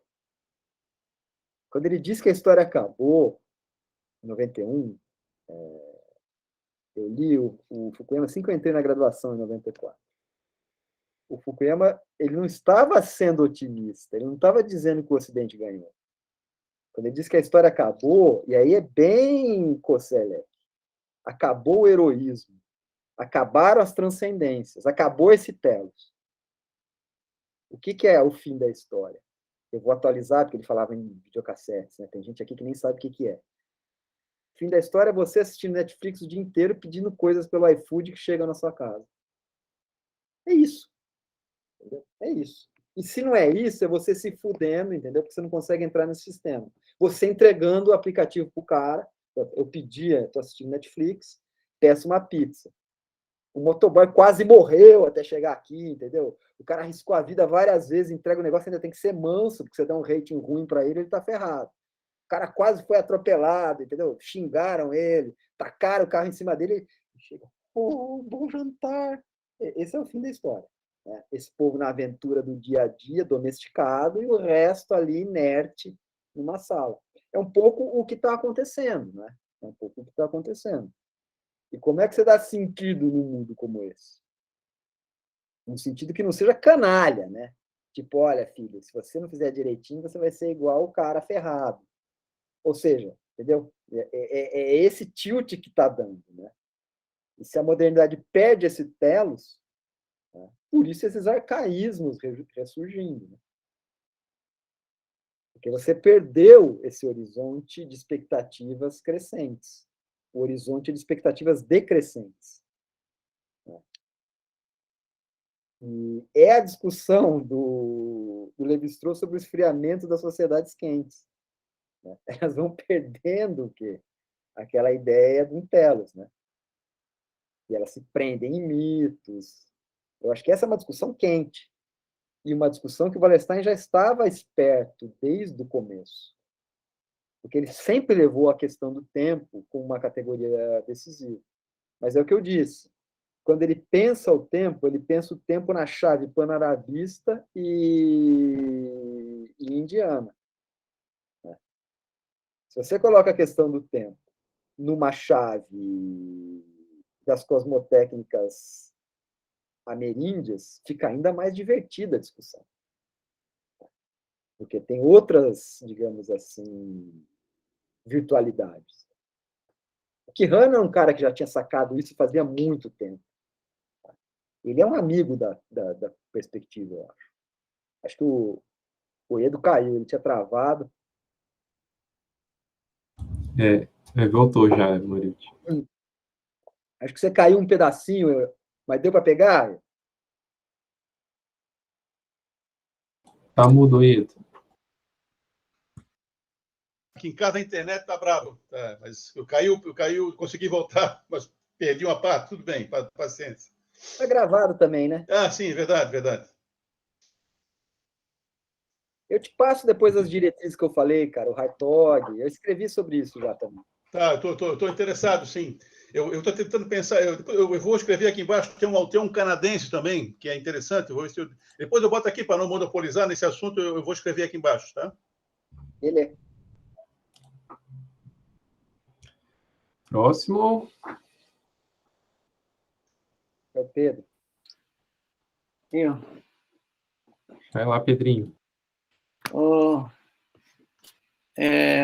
não tenho propriamente uma pergunta, eu só tenho um monte de confusão na minha cabeça aqui, e aí eu vou expor essa confusão.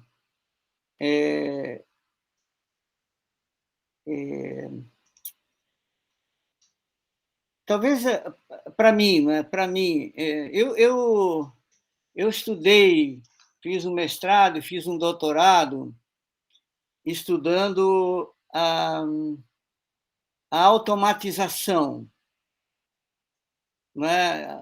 A automatização, o processo de automatização.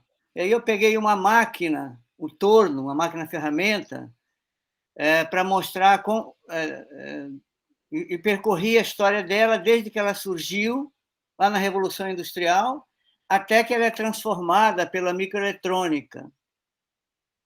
Então, como que ela surge, quando ela surge, ela tira, faz isso que o Mário estava falando, né? As ferramentas, o trabalhador deixa de manipular diretamente a ferramenta, manipula através da máquina, e aí, posteriormente, o trabalhador também não é mais necessário. Né? Então, a máquina é programada e tal, essas coisas todas. Então, E aí o conceito que eu uso, fundamental, é o conceito de controle. Não é como é que o capital fez, mas aí é controle sobre o processo de trabalho, né? E sobre o processo de valorização. Não é? Então, que com o processo que eu chamei, eu acabei chamando de autonomização, porque é o capital ficando autônomo em relação ao trabalhador. Né? Então, eu pensei isso nesses termos, né? Em termos de trabalho, valorização do capital e tal. E agora, o que está acontecendo, eu nunca pensei nada fora o controle fora da fábrica, não é? Como essas tecnologias vão permitindo o controle do capital e dos poderosos, do Estado, sobre uma população em geral. Não é? E eu não sei até que ponto, realmente não sei, é uma dúvida, não é? Se o que a gente está vendo agora, com essas tecnologias de informação, com a inteligência artificial, com os algoritmos, que você vai ali, pesquisa uma coisa, daqui a pouco, no mesmo instante, ele já te diz, olha, então você gosta disso, tem aqui isso para você e tal, tal. Esse direcionamento que está acontecendo não é...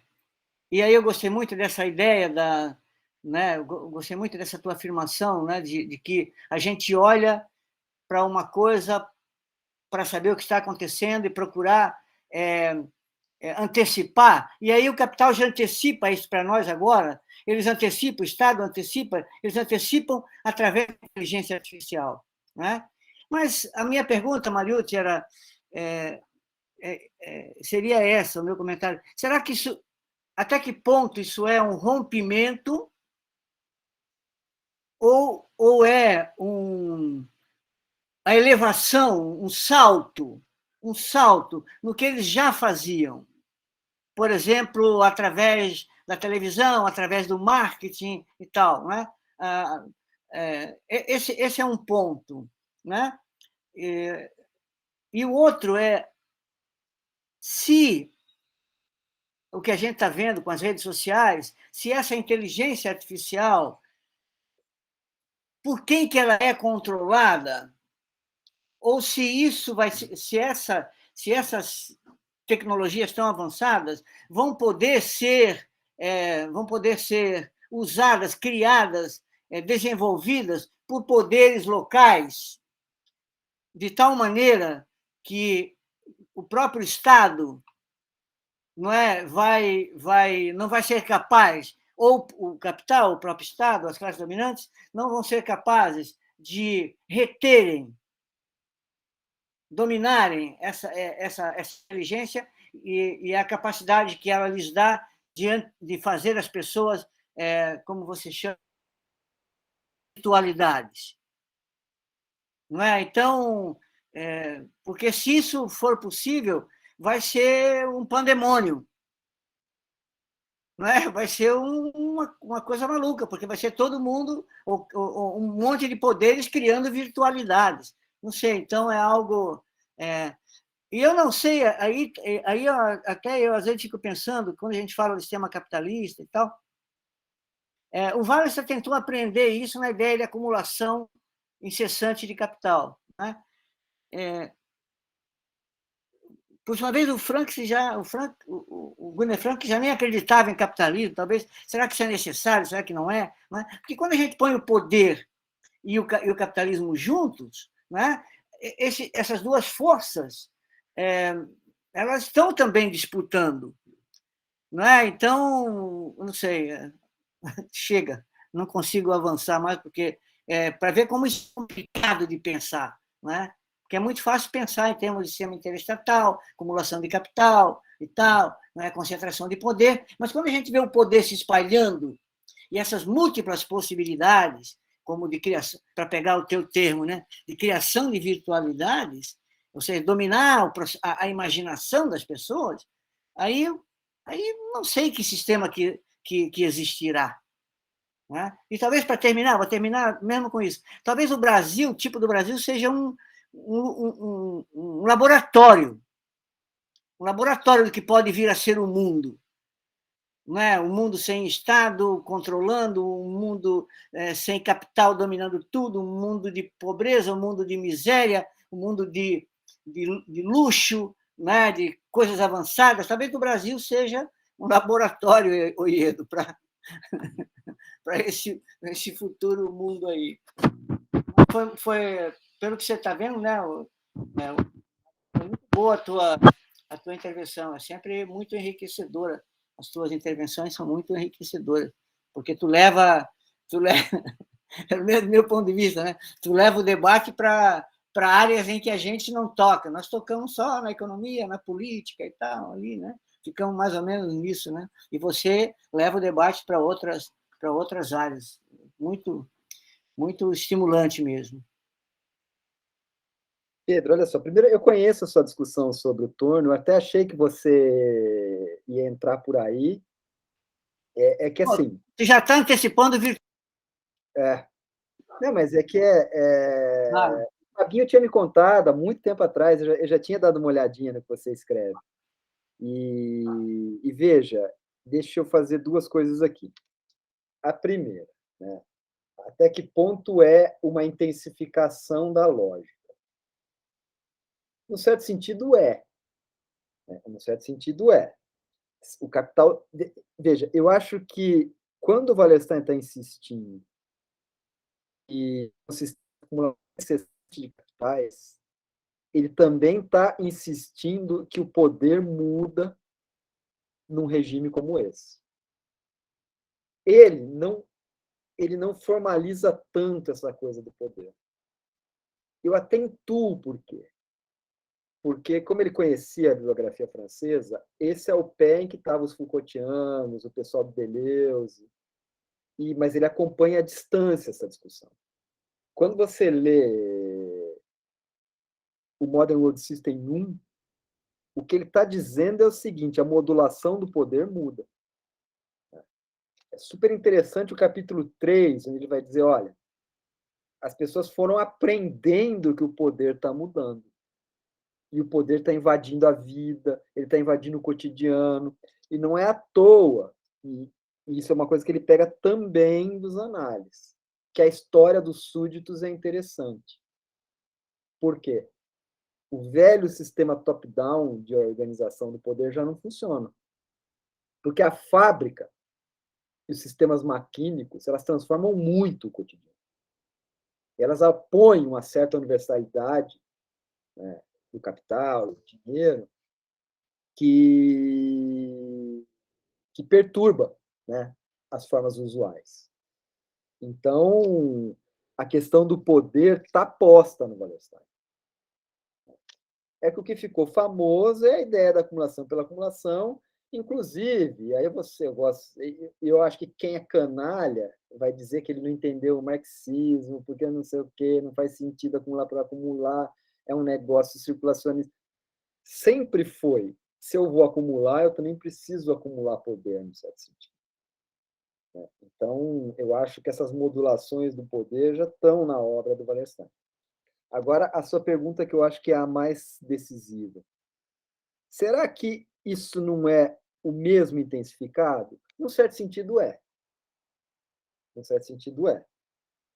O capital está fazendo o quê? Reduzir o mundo a um sistema de valorização mobilizado pela temporalidade abstrata e que você tem que adestrar as pessoas. Agora, o que ninguém poderia imaginar, pelo menos no século XIX ninguém poderia imaginar, porque era praticamente impossível, que uma tecnologia dos anos 50 que tentava entender o mundo como um fluxo de informações ia se desenvolver tanto a ponto de mudar a concepção ontológica do que é o mundo, que são as ontologias informacionais. E por que ela fez isso? Porque, na prática, o mundo é, desse ponto de vista, um fluxo de informações. Só que organizado por quê? Pelo capital e pelo poder. Isso tem um impacto ontológico gigantesco. Isso ficou claro nos organismos geneticamente modificados pela primeira vez, quando a genética começou a ser pensada na chave da informação. Esse foi o impacto mais evidente. E olha como as coisas são traiçoeiras. Olha como que as coisas são traiçoeiras. A eugenia era pensada no plano do fenótipo. Ou seja, eu cruzo traços que eu consigo ver para preservá-los e selecioná-los. Os americanos começaram a pensar a eugenia na chave das informações. O Claude Shannon, o cara que inventou a teoria matemática da informação, ele faz uma tese de doutorado em genética. O Vannevar Bush, que era o chefe dele, diz, olha, essa alemãozada vai perder o jogo porque eles pensam em termos do quê? Fenotípicos. Parece que a informação genética está traduzida em genes manipuláveis. Se você pegar essa pegada que você tem informacional, você vai revolucionar a genética ao pensar em termos probabilísticos na casa da informação, o que desacraliza a vida. Eu posso inventar um ser, entendeu? A partir da manipulação do Lego, que são a citosina e guanina. Qual que é a chave? Ele está pensando... O que o Shannon fez? Ele estendeu o problema do telefone para a genética, para todas as dimensões da vida, pensando em termos de bits. Ele é o cara que inventou o bit. E aí começou a confusão semântica, que é a saída do Hartog. Essa galera corre para a semântica, né, para fugir desse mundo instrumental. Então, veja, isso não dava para prever, mas isso estava nos porões da onde? Dos setores militares de ponta que queriam ganhar a Guerra Fria. Você só vai ganhar a Guerra Fria com um super soldado geneticamente modificado, com sistemas de comunicação avançados e sistemas de armamentos cada vez mais automáticos. E as empresas foram dizendo, olha, eu não consigo entregar o Capitão América para você, mas tais coisas eu consigo entregar. Eu posso modificar a soja, eu posso modificar não sei o quê. Isso mudou a chave de entendimento do real, né? Que colocou a questão das ontologias informacionais. E, por exemplo, na cabeça, e isso é uma discussão que a Vandana Shiva faz, que é muito interessante, na cabeça de um biotecnólogo, a vida não é sagrada. A vida é o quê? Um acidente estatístico. Eles pensam os seres desse ponto de vista. Isso é um poder instrumental gigantesco. E é a religião que segura, cara, em grande medida. Porque as pressões do capital e do Estado são para avançar esse negócio. Se você pudesse editar geneticamente o seu filho, se você é rico o suficiente para mandar ele estudar em Eton, na Inglaterra, por exemplo, mas se você tivesse a possibilidade de editar ele geneticamente, você não faria? Se você quer que seu filho seja um grande campeão, vencedor na vida, você vai passar ele pela loteria genética? Então, veja, é para onde as coisas estão apontando.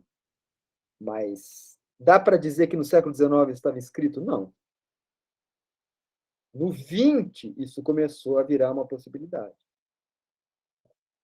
E por quê? Por causa da guerra e sempre, né? Sempre. O que fez essas tecnologias se desenvolverem foi a pressão dupla da guerra e do capital. E o mais espantoso, Pedro, e o que é mais difícil nessa discussão é esse caráter preditivo mesmo, entendeu? É um caráter de você começar a moldar, teoricamente, as pessoas em cima de padrões. E é aquela ideia, né? As profecias autorrealizáveis. O Spotify diz que você vai gostar daquela música. Ah, então eu vou gostar. Até que ponto, entendeu? Você está domesticando as pessoas, até que ponto você está prevendo. E é nisso que está a grande discussão do Kozlek, e um cara que era o inimigo do Shannon teórico, embora inventou a cibernética, que era o Norbert Wiener. O Wiener era um cara meio romântico, liberal.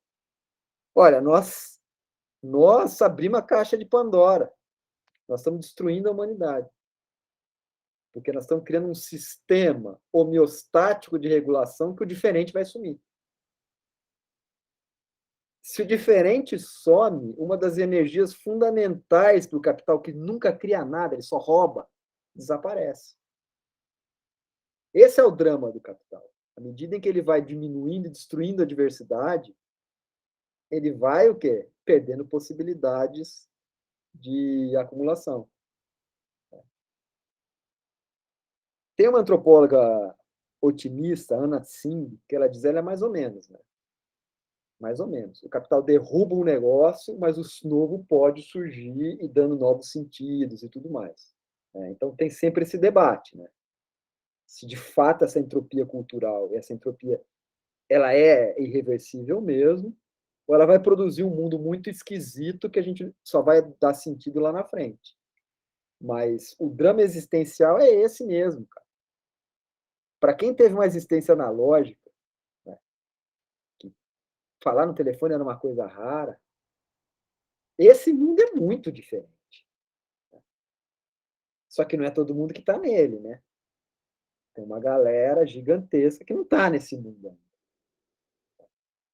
Mas muita gente. É que não entra no nosso radar, né? Mas a tendência é que essa galera toda seja embutida nesse sistema. Como é que vai sair? Vai vir uma coisa nova dali, vai virar uma entropia. O que sempre me fascinou, Pedro, no Wallerstein, é o modo como ele endereçava todas as questões, cara. A partir de uma chave, que é a chave desse movimento do antigo sistema colonial, do sistema mundo moderno. Mas eu acho que a questão do poder está posta. Aposta. Só que ele não formaliza. Agora, você viu o drama, né, cara? quando uma máquina automatiza a percepção, aonde chegou o negócio?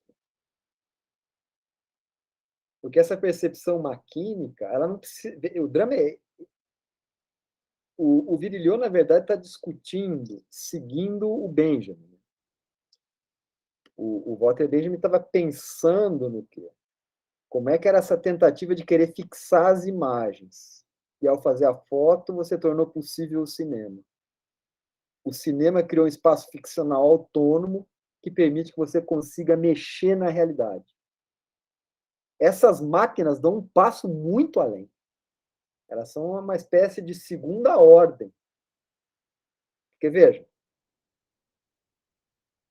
vá saber o que essa maldita máquina está medindo.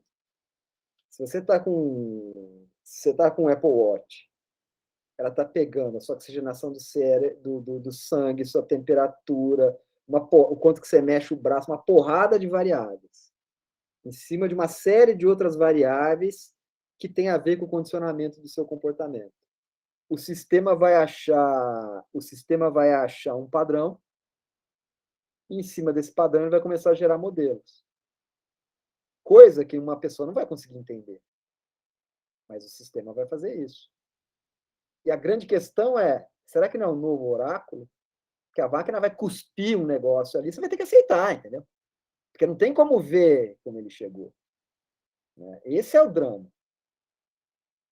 E aí que é a brincadeira desse pessoal ligado ao viveiro de Castro. O homem moderno é cada vez mais um selvagem.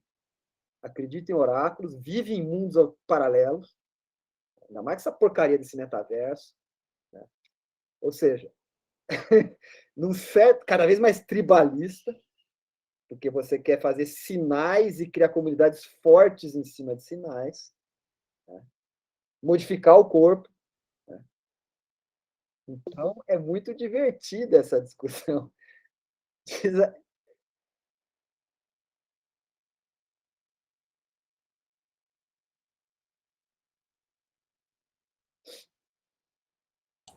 O Ieto? O Ieto levantou a mão. Vai lá, Ieto. Vontade. Tá mudo? Ieto, tá mudo. De novo, desculpa, barbeiragem aqui. Não sei se todos conhecem o best-seller do Yuval Harari, Sim. Sapiens. Excelente. Quem não conhece, ele é um historiador evolucionista, darwiniano, uma coisa. Ele é brilhante, o cara. Ele é israelense. Ele termina de memória, já faz uns 5 anos que eu li, 4 anos, sei lá. Ele termina o Sapiens, Mario, te deve lembrar, indicando um conjunto de centros de pesquisa em vários lugares do mundo, e a gente mal ouve falar, em que está muito avançada uma pesquisa que pode resultar numa outra forma de Homo sapiens. Uhum. O novo gênero sapiens, ele diz o gênero o Homo vem transformando-se ao longo desde sempre, digamos assim, desde o surgimento. Nós somos o nosso momento Homo, o Homo sapiens, é transitório. Sim. E que está vindo aí pela frente, e já está acontecendo, é uma junção homem-máquina. Para onde se vai, né? A sua providência pode saber, né? Mas além da construção dele ser muito interessante, muito instigante, eu acho perturbadora ao extremo. É difícil de digerir algo assim. Mas está lá, quem não conhece, eu sugeriria uma leitura. Inclusive, é um livro com capítulos curtos, uma prosa atraente, né? E bem escrito. Não é à toa que virou um best-seller, né? É isso aí, só aí, obrigado. Cara, eu acho esse livro excelente. Tanto esse como o outro, Homo Deus. Excelente. Tem um povo que fica com mimimi, dizendo que é um negócio que nem acadêmico. Não, o cara é brilhante. Ele é brilhante, ele sintetiza. Quem manja, fala simples. Qualquer um vem com jargão, vomita jargão, entendeu? O cara vai lá com uma... É realmente impressionante. É realmente impressionante. Eu acho um livro excelente. Muito bem organizado, informado, né? Passível de ser entendido. Né? Mas ele está resvalando nessa questão do transhumanismo, né? O tempo inteiro. E ele é até bastante, digamos assim, otimista nesse aspecto. Porque essa discussão do transhumanismo já vem de faz tempo. É uma discussão que tem a Dora Hara, tem uma galera que é mais conhecida, mas tem um pessoal que é menos, e qual ele conhece e estuda. Tem um ponto que eu esqueci de falar quando o Pedrinho fez a pergunta, que é o seguinte. O Marx, num texto muito conhecido para alguns, o Fragmento sobre as Máquinas dos Grundrisse, não sei se vocês já ouviram falar, é um texto curioso, porque apareceu nos manuscritos do Mar Morto. É o texto onde o Deleuze, o Negri, que eles chamam de traidores, faz a conexão. Esse texto, e aí por isso que eu tinha que ter falado quando o Pedro falou, eu me esqueci. Nesse texto, Marx está discutindo a ideia de um general intellect. Ele diz, olha, essas máquinas autômatas, que elas vão substituindo o trabalhador, elas vão conversando. Ou seja, ele estava adiantando esse negócio. Talvez isso forme um intelecto geral que vai organizar o mundo das coisas, e a discussão é, isso deixa o homem mais livre ou menos livre? Se estiver a serviço do capital, pode escravizar os homens. Na outra ponta, pode libertar as pessoas e ser uma via para uma outra sociedade. O problema é que o Engels pegou isso e levou para aquela ideia sansimoniana de que, portanto, pelo desenvolvimento tecnológico, você libertaria o homem do poder, o poder seria uma solução tecnológica, né? E aí deu no que deu, né? Nos totalitarismos e tudo mais. Mas eu acho que a coisa do Marx nunca era essa. Era pensar esse general intellect, né? Que é um intelecto que aí é na chave do Harari. Esse intelecto geral não é só humano, ele é maquínico, animal, natural, né? Muito próximo da ideia de cosmos do Hayek. Essa que é, entendeu? Essa que é a coisa divertida, né? Então, bibliografia interessante não falta, né? Mas a galera gosta de ficar numa coisa que já está velha e que não serve mais para nada, né? Essa é uma coisa que tem me irritado muito, entendeu? A realidade dá tapa na cara, né? A gente pode querer fingir que não vai estar enxergando que mudaram algumas coisas. A realidade ela é implacável, a gente enche a gente de tapa na cara. Né? A gente quer enquadrar as coisas no que é conhecido. Né? Assim, bibliografia não falta. Eu acho que alguém fez um comentário aqui. Eu acho o Raymond Williams fantástico, cara. Eu acho uma figura muito interessante. Faz muito tempo que eu li esse livro, Televisão, Tecnologia e Forma Cultural. Mas o Raymond Williams cara, ele, Terry Eagleton, essa turma que tangencia o marxismo na Inglaterra, eu acho todos eles fantásticos. Todos eles fantásticos. Porque é um pessoal que vem da literatura. O marxismo curioso na Inglaterra é que a ponta que deu certo veio da literatura. É um crítico, o próprio Perry Anderson é um crítico literário, né? Formado em letras. Essa galera vem de uma crítica literária, né? E, num certo sentido, mesmo os que acabam caindo no autosserianismo, continuam falando algumas coisas interessantes, porque tem essa veia artística.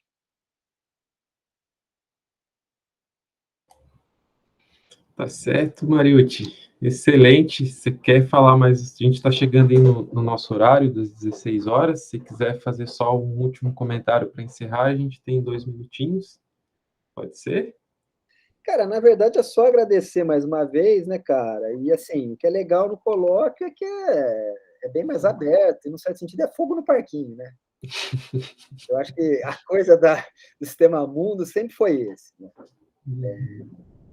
Você, sei lá, fazer um debate mais aberto, mais arejado, tentando fugir das estruturas do conhecimento. Isso, para mim, cara, sempre foi a alma da perspectiva. E o próprio Wallerstein, que para mim ele é a figura principal, eu gosto de vários outros, mas ele tinha isso como uma orientação fundamental. Né? Não deixar, digamos assim, né? A visão que ele tinha da universidade não era produzir tecnologia, gente para o mercado, mas desafiar o quê? As coisas que parecem ser óbvias. Sempre num sentido muito contraintuitivo, né? Agora, igual ele não dá, né? Não dá para comparar com ele. O bicho era uma máquina, né? No sentido não pejorativo. A quantidade de... Cara, cada vez que eu leio mais, eu volto para o Wallerstein, as coisas que ele escreveu nos anos 70, eu fico mais impressionado, cara. A densidade da coisa, entendeu? A quantidade de referências muito heterogêneas, né? Que já estão lá nos anos 70 e que nos anos 80 vão amadurecendo, entendeu? E ficando mais claro. Aquele texto da herança da sociologia, a promessa da ciência social, cara, aquele texto é brilhante. O texto é brilhante. Né? O texto dos anos 80, né? Que é uma fase áurea, né? Desse tipo de coisa. Ele passa por tudo, pela psicanálise, economia, passa por tudo, de forma extremamente organizada e compatível com as coisas que ele já estava pensando nos anos 70.